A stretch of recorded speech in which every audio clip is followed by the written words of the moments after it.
Good evening दोस्तों आप सभी के लिए। और दोस्तों मुझे उम्मीद है आपकी पढ़ाई जो है अच्छी चल रही होगी, बेहतर चल रही होगी, बेस्ट चल रही होगी। और आप सभी को पता है दोस्तों, आपका एएलपी साइको का जो री एग्ज़ाम था वो हो चुका है 31 तारीख को। अब जो स्टूडेंटों को इंतज़ार है वो है कि री एग्ज़ाम के बाद जो है कट ऑफ क्या रहेगी, बैटरी वाइज कितना मार्क उन्हें लाना पड़ेगा, जिससे कि उनका सिर्फ जो टी स्कोर है वो 42 हो जाए। यानी 15 जुलाई वाले में क्या 15 जुलाई और 31 अगस्त के जो टी स्कोर बनेगा, इनमें क्या डिफरेंट रहने वाला है, क्या सभी का ओवरऑल जो है टी स्कोर बनेगा या शिफ्ट वाइज ये बनाएंगे। और इसके बाद सीबीएटी का रिज़ल्ट जो है वो कब तक आ सकता है, कितने दिन में आपका जो है रिज़ल्ट जो है जारी किया जा सकता है, जो कि आपकी फाइनल लिस्ट होगी। इसके बाद आपका मेडिकल और डॉक्यूमेंट वेरिफिकेशन होंगे।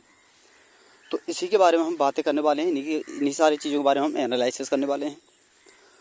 तो चलिए दोस्तों, वीडियो को हम स्टार्ट करते हैं बिना किसी देरी के। और जिन भाइयों ने अभी तक हमारे चैनल को सब्सक्राइब नहीं किया है, उनसे भी मेरा रिक्वेस्ट है कि चैनल को सब्सक्राइब करके साथ में ऑल वाला बेल आइकन जरूर दबा लें, ताकि मेरी आने वाली हर वीडियो का नोटिफिकेशन सबसे पहले दोस्तों आपके पास पहुंच सके। तो देखिए दोस्तों, चलिए वीडियो की तरफ हम आगे बढ़ते हैं और क्या क्या चीज़ें हम आपके लिए समझाने वाले हैं वो भी हम सारी चीज़ें डिस्कस करेंगे, जो कि मैंने खुद अपने हाथ से सारी चीज़ें तैयार की हैं। तो चलिए दोस्तों, एक बार हम देख लेते हैं। और यहाँ पर आप देख सकते हैं, यहाँ पर आपके सामने लिखा हुआ है आरआरबी एएलपी 2024 15 अगस्त और 15 जुलाई और 31 अगस्त टी स्कोर एनालिसिस। और 31 अगस्त एएलपी री एग्ज़ाम समरी, यानी जो आपका टी स्कोर हुआ, जो कि आपका बैटरी वाइज जो आपका री एग्ज़ाम हुआ है। और 15 जुलाई का जो री एग्ज़ाम हुआ था उसमें क्या डिफरेंट रहा है, क्या किस बैटरी में कितना अंतर देखने को मिला है। तो यहाँ पर मैं आपके लिए बता दूँ, देखिए मेमोरी टेस्ट जो है सेम रहा है, वाच टेस्ट ये भी हमें जो है जितना स्टूडेंटों से मैंने एनालिसिस किया है, जितने भी स्टूडेंटों से मैंने पूछा है जिन्होंने री एग्ज़ाम दिया है, उनका कहना है सारी चीज़ें सेम थी। और वहीं पिक्चर प्लेसमेंट भी सेम था, सेम फिगर भी सेम था। लेकिन क्यूब टेस्ट जो है इसमें ज़रूर 6 से 8 क्वेश्चन जो हैं थोड़ा सा कन्फ्यूजन यानी अलग देखने को मिले हैं, डिफरेंटली देखने को मिले हैं, कन्फ्यूजन वाले जो है देखने को मिले हैं। और ये चीज़ तो क्यूब में तो हमारा जो 15 जुलाई का हुआ था उसमें भी यही सारी चीज़ें मिली थी। वहाँ पर भी 5 से 6 क्वेश्चन जो है डिफरेंट हमें देखने को मिले थे, जो कि कन्फ्यूजन पैदा कर सकते थे। तो बाकी सारी चीज़ें इसमें सेम रही हैं। वहीं बात करें अटेंडेंस की, तो अटेंडेंस भी जो है 99.99% अटेंडेंस रहा है, कहीं 0.1% का तो हम कुछ कह नहीं सकते। और एक्यूरेसी की अगर हम बात करें स्टूडेंटों की, तो एक्यूरेसी भी जो है स्टूडेंट्स को जिस प्रकार से मैंने डिस्कस किया है पिछली वीडियो में मैंने आपके लिए बताया था, तो एक्यूरेसी भी स्टूडेंटों की अच्छी रही है, बहुत ज़्यादा अच्छी। क्योंकि देखिए फ़र्क पड़ता है किससे, समय से और प्रैक्टिस से। अब जैसे 15 जुलाई वाले थे, उनके लिए जो समय मिला था वो 20 से 25 दिन, यानी कुछ इतना ही समय मिला था। अब लगभग 1 महीने के समथिंग मानकर चलिए। लेकिन यहाँ पर इनको समय क्या मिला, 45 दिन तो ये मिल गए। और भाई 20 से 25 दिन उस समय भी उन्होंने प्रैक्टिस की थी, तो 20 से 25 दिन और आप लगा लीजिए, कम से कम 60-70 दिन मिल गए। और जो इन्होंने एग्ज़ाम दिया था अब वो तो इनका कैंसिल हो गया, तो आप इसे प्रैक्टिस के तौर पर ही मान कर चलें। तो वहाँ पर भी इनकी अच्छी जो है पकड़ हो गई। इन्हें जो है जो आपका एग्ज़ाम होता है उसके बारे में पता चल गया था कि किस प्रकार का पैटर्न है, वही चीज़ें सेम आनी थी। तो इनको तो और बात फ़ायदा हुआ, यानी क्वेश्चन अटेम्प्ट करने में आसानी हुई, प्रैक्टिस के लिए समय मिला। तो 15 जुलाई वाले जितने स्टूडेंट हैं और 31 जुलाई वाले जितने स्टूडेंट हैं, उन सभी के जो है बैटरियों में बहुत ज़्यादा अंतर आपको देखने को मिलेगा। तो उन्हीं के बारे में हम डिस्कस करते हैं। तो चलिए सबसे पहले देखते हैं हम यहाँ पर 15 जुलाई का जो एक्सपेक्टेड कट ऑफ मैंने आपके लिए बताया था उसके बारे में। तो देखिए दोस्तों, आप सभी को पता है, याद भी होगा, पहले मैंने वीडियो डाली थी कि 15 जुलाई का जो मैंने मेमोरी टेस्ट में आपके लिए बताया था कि आपका एक्सपेक्टेड कट ऑफ क्या रहेगा। तो यहाँ पर मैं मेमोरी के लिए फिर बता रहा हूँ, 15 से 16 अगर किसी के हैं तो वो सेफ हैं। 15-14 भी आपका हो सकता है, लेकिन 14 बहुत कम देखने को मिलेगा। लगभग 15 या 16 क्वेश्चन जिसके सही हैं उनका टी स्कोर 42 बन सकता है। वहीं वाच टेस्ट में 13 से 14 मैंने आपके लिए बताया था, 15 जुलाई वालों के लिए बात कर रहा हूँ मैं। वहीं क्यूब टेस्ट में मैंने 35 आपके लिए बताया था, पिक्चर प्लेसमेंट में 45 मैंने आपके लिए बताया था। वहीं सेम फिगर टेस्ट जो है उसमें मैंने 45 से 46 के समथिंग मैंने आपके लिए बताया था। तो ये तो है 15 जुलाई का। अगर हम वहीं 31 अगस्त की अगर हम बात करें यहाँ पर, कि यहाँ पर अब जो स्टूडेंटों का एग्ज़ाम हुआ है, री एग्ज़ाम जो हुआ है, उनका क्या टी स्कोर रह सकता है सेफ़, यानी कितना क्वेश्चन सेफ़ अटैम्प्ट रह सकता है उसका, जिससे कि उनका टी स्कोर जो है 42 बन सके सेफली, कहीं कोई दिक्कत ना आए। तो यहाँ पर मैं अगर बात करूँ तो मेमोरी टेस्ट में अगर किसी के भी जिन स्टूडेंटों का 31 अगस्त को जो है एग्ज़ाम हुआ है, उनका किसी का भी 18 प्लस मार्क बन रहा है, इससे थोड़ा सा एक नंबर ऊपर भी हो सकता है, 19 प्लस भी हो सकता है, लेकिन 18 प्लस जिसका है वो सेफ़ है।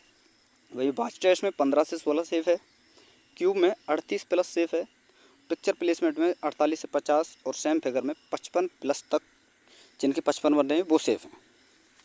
ये मेरा एक्सपेक्टेड कट ऑफ है, हालांकि सभी का एक्सपेक्टेड ही होता है, रियल तो कोई बता ही नहीं सकता। तो ये आपका 31 तारीख का एक्सपेक्टेड कट ऑफ मैं आपके लिए बता रहा हूँ। जो इस प्रकार से अगर बताया है मैंने, और इस प्रकार से अगर आपके जो है रो मार्क बन रहे हैं, क्योंकि आपको पता है इसमें नेगेटिव तो होता नहीं है, अगर रो मार्क इतना आपका बन रहा है आपके हिसाब से, तो आप इजीली जो है टी स्कोर 42 क्लियर कर सकते हो। लेकिन सबसे बड़ी समस्या होती है यहाँ पर कहाँ, कि क्या टी स्कोर जो है वो 15 अगस्त जुलाई और 31 अगस्त वालों का एक साथ बनेगा या शिफ्ट वाइज बनेगा। देखिए जोन वाइज तो किसी का बन नहीं सकता, और ये चीज़ जो है मैं बता दूं आपको कि शिफ्ट वाइज बनेगा या ओवरऑल बनेगा, ये चीज़ कोई भी नहीं बता सकता बिना आरआरबी बोर्ड के। लेकिन फिर भी मैं यहाँ पर एक चीज़ डिस्कस करूँगा आपके सामने। अगर ओवरऑल बनता है तो यहाँ पर थोड़ा सा जो है 15 जुलाई वालों का नुकसान होने वाला है, और 31 जुलाई वालों का तो बेनिफिट होगा ही, क्योंकि उनका एग्ज़ाम भी अच्छा गया, समय भी अच्छा मिला है। लेकिन 15 जुलाई वालों का थोड़ा सा नुकसान हो सकता है यहाँ पर। जो भाई मान लीजिए कुछ मान लीजिए आप 15 नंबर पर जो है क्वालिफाई कर रहे थे, लेकिन जैसे ही ये 31 जुलाई वाले स्टूडेंट वहाँ पर जो है उनका भी स्कोर जुड़ेगा, अगर ओवरऑल बनाएंगे तो होगा क्या, थोड़ा सा स्कोर जो है बढ़ा हुआ मिलेगा। 15 की जगह आपको 16-17 भी आपको मिल सकता है, और किसी के 16 बन रहे हों और 17 गया तो आप तो वैसे ही डिस्क्वालीफाई हो गए, आपको बाहर कर दिया जाएगा। तो यहाँ पर थोड़ा सा जो है आपको अंतर देखने को मिल सकता है, और ये सबसे बड़ा मुद्दा भी रहा है और रहने वाला है अगर ओवरऑल अगर ये टी स्कोर बनाते हैं तो। क्योंकि सबसे ज़्यादा जो नुकसान है वो 15 जुलाई वालों का है। तो रेलवे भी नहीं चाहेगा कि उनके सामने भी जो स्टूडेंट हैं आरटीआई लगाएं या भर्ती को कोर्ट में दोबारा से ले जाएं। बड़ी मुश्किल से तो अब ये सुलझ कर आए हैं, फिर दोबारा से कोर्ट में चली जाए, या फिर कहीं इस पर जो है कोर्ट कोई प्रतिक्रिया दे दे, और या क्या पता वो जो है शिफ्ट वाइज की बोल दें या ओवरऑल की बोल दें, तो उनका वो जाने रेलवे बोर्ड वाले। लेकिन रेलवे बोर्ड भी ऐसा नहीं चाहेगा, लेकिन फिर भी देखिए कोई पता नहीं है रेलवे का, जिस प्रकार से आप उनका रिजल्ट देखते आ रहे हैं, ठीक है। लेकिन जो इफ़ेक्ट पड़ने वाला है, जो प्रभाव पड़ने वाला है, तो यहाँ पर मैं आपके लिए बता देता हूँ, ये रहा। देखिए ओवरऑल अगर टी स्कोर बनता है तो स्टूडेंटों पर क्या प्रभाव पड़ेगा। जैसे कि मैंने यहाँ पर आपके लिए 15 से 16 बताया, और यहाँ मैंने बताया आपके लिए 18। तो यहाँ पर मान लीजिए आपका 17 रह गया। ओवरऑल अगर बनता है तो 17 प्लस जा सकता है, और 17 रह गया तो वहाँ पर जिस भाई के 16 थे या 15 थे तो वो तो वैसे ही डिस्क्वालीफाई। वहीं यहाँ पर मैंने देखिए, यहाँ पर मैंने 13-14 बताया था, और यहाँ पर मैंने 15-16। अगर यहाँ पर स्टूडेंट किसी के 15 बन जाते हैं और 14 किसी के हैं तो वो भी वहाँ पर भी डिस्क्वालीफाई। इसी प्रकार से यहाँ पर मैंने पीछे जो है 15 जुलाई वाले में 35 बताया था, और 31 जुलाई वाले में मैंने 38 बताया। और किसी की अगर यहाँ पर टी स्कोर जो है 37 क्वेश्चन पर बन रहा है और किसी के 36 हैं तो वो भी रह गया। इसी प्रकार से यहाँ पर मैंने 45 बताए थे, यहाँ पर 47 है, तो यहाँ पर भी ये डिस्क्वालीफाई हो जाएंगे।